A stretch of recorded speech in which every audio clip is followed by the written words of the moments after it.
విదేశాల్లో చదవాలనుకుంటున్నారా? అయితే విదేశ్ కన్సల్ట్ ని సంప్రదించండి.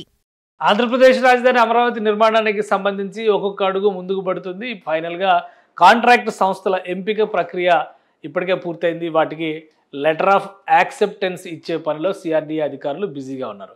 సో ఏ సంస్థలకి ఏ పనులు అప్పగిస్తున్నారో వాటి వాల్యూము, టెన్యూరిటీ, ఇతర కండిషన్స్, నియమ నిబంధనలు అన్నింటినీ కూడా పేర్కొంటూ ఒక వర్క్ ఆర్డర్ లాంటి లెటర్ ఆఫ్ యాక్సెప్టెన్స్ని సిఆర్డీఏ అధికారులు రిలీజ్ చేస్తున్నారు L1గా నిలిచినటువంటి సంస్థలకి. ఈ క్రమంలోనే ఆయా సంస్థలు, పెద్ద సంస్థలు, ఐపీఓలో ఉన్నటువంటి సంస్థలు, స్టాక్ ఎక్స్చేంజ్లో నమోదైనటువంటి సంస్థలు తాము పొందినటువంటి కాంట్రాక్టుల వివరాలని Bombay stock exchange, national stock ఎక్స్చేంజ్లకి వివరణాత్మకంగా అందించేటువంటి ప్రయత్నం చేస్తున్నాయి. ఈ క్రమంలోనే ఒక లెటర్ బయటకు వచ్చింది. ఎన్సీసీ నాగార్జున కన్స్ట్రక్షన్ కంపెనీకి వచ్చినటువంటి ఆర్డర్స్కి సంబంధించినటువంటి అంశాన్ని ఈ లెటర్ ఆఫ్ యాక్సెప్టెన్స్ అందింది అనేటువంటి విషయాన్ని, ఏ ఆర్డర్స్ పొందారో దానికి సంబంధించినటువంటి సమాచారాన్ని ఆ సంస్థకు సంబంధించినటువంటి ప్రతినిధులు స్టాక్ ఎక్స్చేంజ్లకి ఎన్రోల్మెంట్ చేశారు. ఒకసారి ఆ వివరాలు మనం చూద్దాం. Disclosure regarding receipt of major ఆర్డర్కి సంబంధించినటువంటి వివరాలని ఇందులో ఎన్సీసీ గ్రూప్ వెల్లడించింది బాంబే స్టాక్ ఎక్స్చేంజ్కి, అలానే నేషనల్ స్టాక్ ఎక్స్చేంజ్కి సంబంధించి. ఎందుకంటే ఇది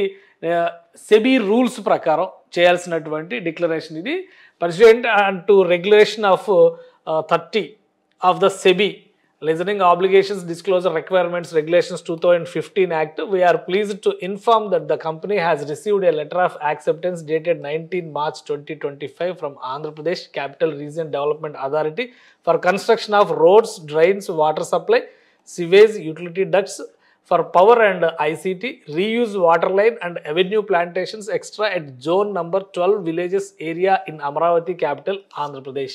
సో అమరావతి క్యాపిటల్ ఏరియాకి సంబంధించి ఎల్పిఎస్ జోన్స్ ఉన్నాయి. ఆ జోన్స్లో ఇన్ఫ్రాస్ట్రక్చర్కి సంబంధించినటువంటి కాంట్రాక్ట్ని సంబంధించిన వివరాలని ఈ లెటర్లో పొందుపరిచారు. అలానే కాంట్రాక్ట్ వాల్యూమ్కి సంబంధించి కూడా details aforesaid order as required under regulation 30 of the said regulation SEBI master circular dated November 2024 enclosed in annexure A. అంటే ఫర్దర్గా ఇది కవరింగ్ లెటర్ మాత్రమే మన దగ్గర ఉంది, మిగతా డీటెయిల్స్ అన్నీ కూడా ఫర్దర్గా సబ్మిట్ చేశారు. అలానే policy and determination and materiality of events and information orders contracts valued 1000 crores. ఇది ఒక లెటర్కి సంబంధించి ఎక్స్క్లూడింగ్ జిఎస్టీ. సో ఇది మేజర్ ఆర్డర్గా మెన్షన్ చేశారు. కానీ నాగార్జున కన్స్ట్రక్షన్ కంపెనీకి సంబంధించి చూస్తే కనుక 2129 కోట్ల రూపాయల కాంట్రాక్టులు దక్కాయి. మొత్తం విడివిడిగా చూస్తే కనుక హ్యాపీనెస్ట్ గడుతుంది కూడా ఈ సంస్థనే గడుతుంది. అలానే ఈ ప్రాజెక్టులకు సంబంధించినటువంటి టైం లైన్ 3 yearsగా పేర్కొంది. ఈ లెటర్ ఆఫ్ యాక్సెప్టెన్స్కి సంబంధించినటువంటి డీటెయిల్స్లో సిఆర్డీఏ 3 ఏళ్లలో ఈ కాంట్రాక్టులు పూర్తి చేయాలనేటువంటి కాల పరిమితిని విధించింది. ఆ డీటెయిల్స్ అన్నింటితో ఒక డీటెయిల్డ్ నోట్ ఈ సెక్షన్ 30 ఫార్మేట్ ఏదైతే చెప్పారో అనెక్సర్ ఏలో ఇవన్నీ కూడా పొందుపరిచి నేషనల్ స్టాక్ ఎక్స్చేంజ్ అంటే ఢిల్లీలో ఉన్నటువంటి నేషనల్ స్టాక్ ఎక్స్చేంజ్, అలానే ముంబైలో ఉన్నటువంటి బిఎస్సి బాంబే స్టాక్ ఎక్స్చేంజ్, ఈ రెండింటికి కూడా ఇన్ఫర్మేషన్స్ షేర్ చేసింది నాగార్జున కన్స్ట్రక్షన్స్ కంపెనీ లిమిటెడ్. దీనికి సంబంధించినటువంటి డీటెయిల్స్ ఇవన్నీ కూడా వచ్చినాయి. ఇవి కేవలం నాగార్జున కన్స్ట్రక్షన్ కంపెనీకి సంబంధించినటువంటి లెటర్ ప్రస్తుతం మన దగ్గర అందుబాటులో ఉంది. అలానే మిగతా కాంట్రాక్టులకు సంబంధించినటువంటి వివరాలు ఆయా కంపెనీలు సెబీలో లిస్ట్ అయి ఉన్నటువంటి కంపెనీలు అయితే కనుక దానికి సంబంధించినటువంటి డేటా మొత్తాన్ని కూడా స్టాక్ ఎక్స్చేంజ్లకి ఇన్ఫార్మ్ చేయాలి. అంటే పబ్లిక్ డిస్క్లోజర్లో పెట్టాలి. ఎందుకంటే షేర్ హోల్డర్స్ స్టాక్ ఎక్స్చేంజ్ల ద్వారా ఇన్వెస్ట్మెంట్ చేస్తారు కాబట్టి వాళ్ళకి ఇవ్వాల్సినటువంటి ఇన్ఫర్మేషన్లో భాగంగా సెబీ ప్రిస్క్రైబ్డ్గా ఇచ్చినటువంటి ఎనెక్సర్ ఏ మోడల్లో వీటన్నిటిని కూడా సబ్మిట్ చేస్తారు. అలానే గత 3 రోజులుగా జరిగినటువంటి సమీక్షల అనంతరం ప్రభుత్వం యాక్సెప్ట్ చేయడము, దానికి సంబంధించినటువంటి ఫైల్ ప్రాసెస్లు క్లియర్ అయినటువంటి నేపథ్యంలో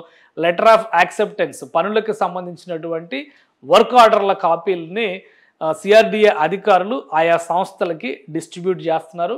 ఇక L1 కేటగిరీకి సంబంధించి 2 ప్రతిష్టాత్మకమైనటువంటి నిర్మాణాలు అంటే ఆంధ్రప్రదేశ్ హైకోర్టు, ఆంధ్రప్రదేశ్ అసెంబ్లీ భవనం, వీటిల్లో కూడా ఎన్సీసీ కంపెనీ L1 కేటగిరీలో వచ్చింది. L&Tతో పోటీ పడుతుంది. సో వాటిని ఫైనల్ చేయడానికి ఇంకా ఫైనాన్షియల్ బిడ్స్ ఓపెన్ చేయాలి. ఫైనాన్షియల్ బిడ్స్ని బట్టి ఫైనల్ L1 ఎవరు అనేది డిసైడ్ చేస్తారు. దానికి సంబంధించినటువంటి ఇన్ఫర్మేషన్ కూడా 1-2 రోజుల్లో వచ్చేటువంటి అవకాశం ఉంది. బల్క్ ఆర్డర్స్ పొందినటువంటి ఐపీఓ కంపెనీలు ఖచ్చితంగా ఈ వర్క్ ఆర్డర్స్ డీటెయిల్స్ని డిస్క్లోజ్ చేయాలి. కాబట్టి ప్రాథమికంగా ఉన్న సమాచారం ప్రకారం ఎన్సీసీ ఇచ్చినటువంటి డీటెయిల్స్ ఇవి.